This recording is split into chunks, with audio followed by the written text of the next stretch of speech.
this is a question about how do you understand the relation between content and form. And as you know, you describe this square with 4 options. The first one is the content of the content. That means history, psychosocial realities. Then we have the form of the content, that is ideologies, representation of this content. Then we have the form of the form, that means forms, pure aesthetics. But you will concentrate in this corner of the square on the content of the form. And it has to do with what you are saying. But my question is, as I understand this corner of the square, and I don't know how to say this in English, but in Spanish is, you are not trying to cuadrar el círculo, sino hacer circular el cuadrado.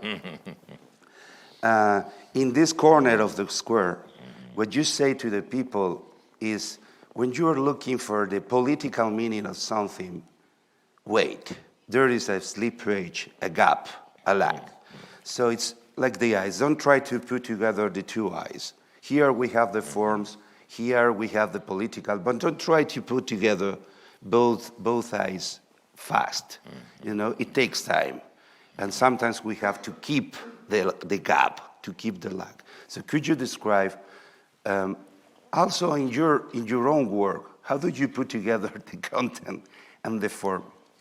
Yeah, this is an opposition which is very often thought to be crude and philosophically untenable to speak in these terms, form and content. Certainly, an older literary criticism abused this notion. I've found that, the use that Ramon speaks of comes from a linguist, a Danish linguist called Hjelmslev. And he is the first, I think, really to insist that, and I don't want to make this too complicated, but that a work, let's say, has content. It is raw material. So you're writing a novel, and you want to draw your raw material from the suburbs. So the suburbs become somehow the social content of the work. And then you write it in a certain way, according to a certain pattern, and that's the form.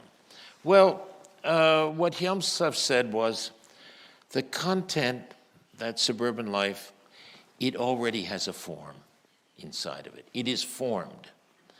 And the writer really does not impose a form on it. The writer draws the form out of the very content itself, the form of the content. And on the other hand, so the form of the content is historical. That means that there's certain kinds of stories you can't tell about the suburbs. There's certain kinds of narratives that are not there, certain kinds of experiences that are not there. People live out there in the evening, on the weekends, but in the daytime, in the week, they go into the city. They have where other kinds of experiences are possible. And so if you limited yourself to the suburbs, you would be limited to a certain kind of content, which means a certain kind of form. On American television, it's often comedies that take place in the suburbs. So, but that's historical, that content. The suburbs began in the United States with the construction of the great highway system by Eisenhower in the early 1950s. So that permitted, and the expansion of the automobile and so on, that permitted people to live out in these places, which are no longer the older countryside, but are these development projects and so on attached to the city itself.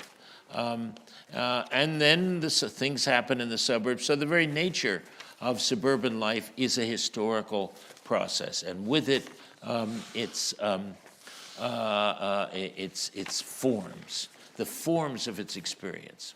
Okay, but now there's also the content of the form, the novel itself. The novel itself has a historical, has a history. And the forms, the kind of stories that are told, have their have their history as well. I think, for example, of something, I've talked about this in other circumstances, about melodrama, good and evil, villains, and so on and so forth. Well, there is a period in the 19th century when on stage, that's a very popular kind of form.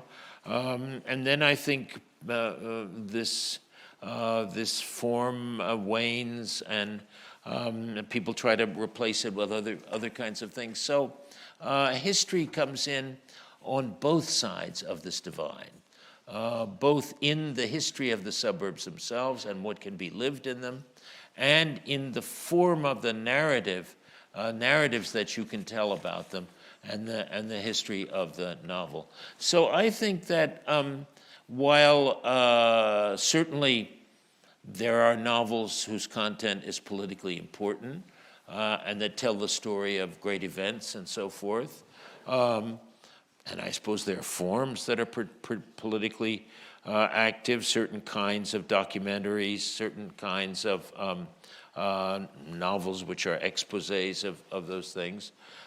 There's another kind of politics and another kind of history which enters by way of these formal questions, which is let's say, the politics of history itself.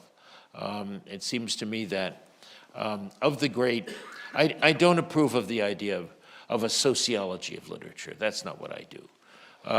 But the masters of this process, I don't include myself, such as Lukács, what Lukács wrote about was essentially the form of experience and its relationship to history. For Lukács, the political novel was the historical novel in some sense.